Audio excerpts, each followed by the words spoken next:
Hello అండి, welcome back to our channel. పాకం పట్టకుండా హెల్తీగా కొబ్బరి లడ్డు ఎలా తయారు చేయాలో చూద్దాం. ఇది ఓన్లీ కొబ్బరి లడ్డే కాదండి, దీంట్లో కొన్ని హెల్తీ ఇంగ్రీడియంట్స్ యాడ్ చేశాను. అవేంటో చూసేద్దాం రండి. ముందుగా అయితే నేను రెండు కొబ్బరికాయలని ఇలా తురుములాగా చేసి పెట్టుకున్నాను. ఆ తురుము పెట్టుకున్న కొబ్బరి కూరని ఇలా స్టవ్ మీద కడాయి పెట్టి కడాయిలో వేసుకున్నాను. ఆ కొబ్బరి కూరలో నేను 1 కప్పు బెల్లాన్ని వేసుకున్నాను. వేసుకొని ఇలా చక్కగా కలిసేటట్టు చక్కగా కలుపుకోవాలి. బెల్లము ఆ వేడికి కరిగిపోతుందండి, ఏం భయపడవలసిన పని లేదు పెద్ద ముక్కల కింద ఉన్నాయని. కొబ్బరి తురుములో తడికి ఇంకా ఈ వేడికి చక్కగా బెల్లము కరిగిపోతుందండి. అలా కొబ్బరి బెల్లం కలిపిన తర్వాత 1 స్పూన్ నెయ్యి వేసుకోవాలండి. నెయ్యి వేసుకుంటే ఆ సువాసన చాలా బాగుంటుంది. చూడండి, అలా బెల్లం కొంచెం కొంచెం అలా కరుగుతుంది. మధ్య మధ్యలో కలుపుతూ అలాగా మనం స్టవ్ పైన వేడి చేసుకోవాలి. చూడండి ఎలా మెల్ట్ అయిపోయిందో బెల్లము. ఆ బెల్లము ఆ కొబ్బరి అలా ఉడుకుతూ మనకి చాలా మంచి స్మెల్ వస్తుందండి. ఇలా ఉడుకుతుంటేనే తినేయాలనిపిస్తుంది, అంత బాగుంటుంది స్మెల్. ఈ బెల్లం పాకము వస్తుంది, నెక్స్ట్ ఆ కొబ్బరి కూడా చక్కగా ఆ పాకంలో ఉడుకుతుందండి, చాలా బాగుంటుంది. చూడండి చక్కగా బెల్లం కరిగిపోయింది. ఆ బెల్లంలో కొబ్బరి కూడా చక్కగా ఉడికింది. మధ్యలో నెయ్యి కూడా వేసాం కదండి, అవన్నీ కలిపి ఎంత బాగుందో అసలు వాసన. మనకి ఎప్పుడైనా మంచి స్వీట్ తినాలి అనిపించినప్పుడు ఇలా చేసుకుంటేనండి చక్కగా ఆ స్వీట్ తినాలనే కోరిక చక్కగా తీరిపోతుంది. అండ్ హెల్దీ కూడానండి. ఇప్పుడు మనకి చక్కగా కొబ్బరి నౌజు తయారైపోయింది. ఇప్పుడు మనము దీంట్లో నువ్వుల్ని యాడ్ చేసుకోవాలండి. నువ్వుల్ని యాడ్ చేయాలంటే మనం కొంచెం స్టవ్ మీద కడాయి పెట్టుకొని కొంచెం వేయించుకోవాలి. నువ్వుల్ని వేయించుకుంటేనే బాగుంటుంది. ఇలా పచ్చివాసన పోయేంత వరకు చక్కగా నువ్వుల్ని వేయించుకోవాలి. ఇలా ఎర్రగా వేగిపోవాలండి. ఇలా వేయించిన నువ్వులని కొంచెం చల్లారబెట్టుకొని తర్వాత మిక్సీ గిన్నెలో వేసుకోవాలండి. ఆ కొబ్బరి నౌజులో మనము డైరెక్ట్గా నువ్వులను వేసిస్తే అంత బాగోదండి. ఇలా నువ్వుల్ని లైట్గా మిక్సీ పట్టుకొని వేసుకుంటేనే చాలా బాగుంటుంది. ఇప్పుడు ఆ నువ్వులు వేయించిన కడాయిలోనే మనం 1 చిన్న కప్పు అవిసె గింజలు తీసుకోవాలండి. నువ్వులు 1 కప్పు తీసుకుంటే దాంట్లో 1/2 కప్పు మాత్రమే అవిసె గింజలు తీసుకోవాలి. అవిసె గింజలను కూడా పచ్చివాసన పోయేంత వరకు వేయించుకోవాలి.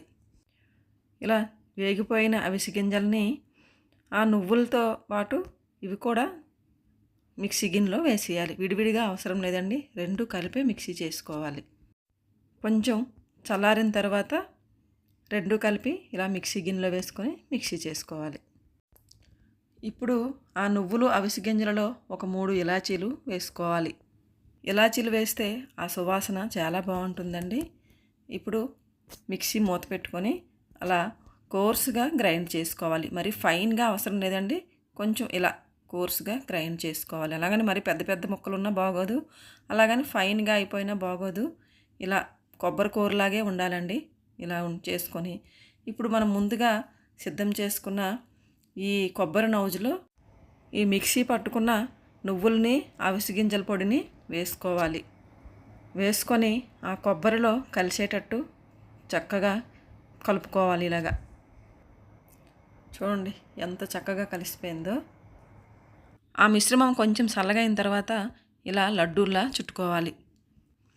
అంతే అండి, ఎంతో టేస్టీ అండ్ హెల్దీ లడ్డూలు రెడీ అయిపోయాయి.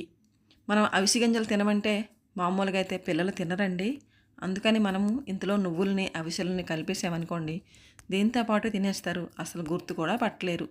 టేస్ట్ అయితే చాలా బాగుందండి, మీరు కూడా ట్రై చేయండి. శరీరం ఆరోగ్యంగా ఉండాలంటే మనము ఇలాంటి మంచి ఆహారాలు తప్పకుండా తీసుకోవాలి. శరీరం ఆరోగ్యంగా ఉంటేనే కదండి మనము ఏ పనైనా చేయగలుగుతాము. మనము ఆరోగ్యంగా ఉంటేనే ఆత్మవిశ్వాసం కూడా పెరుగుతుంది. ఆరోగ్యంతో పాటు ఆత్మవిశ్వాసం కూడా ఉంటే ఇంకా ఆ జీవితానికి ఇంకా తిరిగేముందండి, ఏదైనా సాధించవచ్చు. ఇప్పుడైతే మనం ముగ్గు వేసుకుంటూ మంచి మోటివేషన్ కథ ఒకటి చెప్పుకుందాం రండి. ఒక ఊర్లో ఒక నిరుపేద ఉండేవాడట. అతను ఒక సాధువు దగ్గరికి వెళ్ళాడు. గురువుగారు, నేను కటిక పేదవాడిని. నా దగ్గర నా ప్రాణం తప్ప మరే ఆస్తి లేదు. కనీస వసతులతోనైనా బతకడానికి ఒక దారి చెప్పండి అని అడిగాడు. అందుకు ఆ సాధువు, నేను నీకు 5,000 వరహాలు ఇస్తాను, నీ చేతులు నరికి నాకివ్వు అన్నారు. అందుకు, మీరిచ్చే 5,000 వరహాల కోసం నా చేతులను కోల్పోలేను అన్నాడు.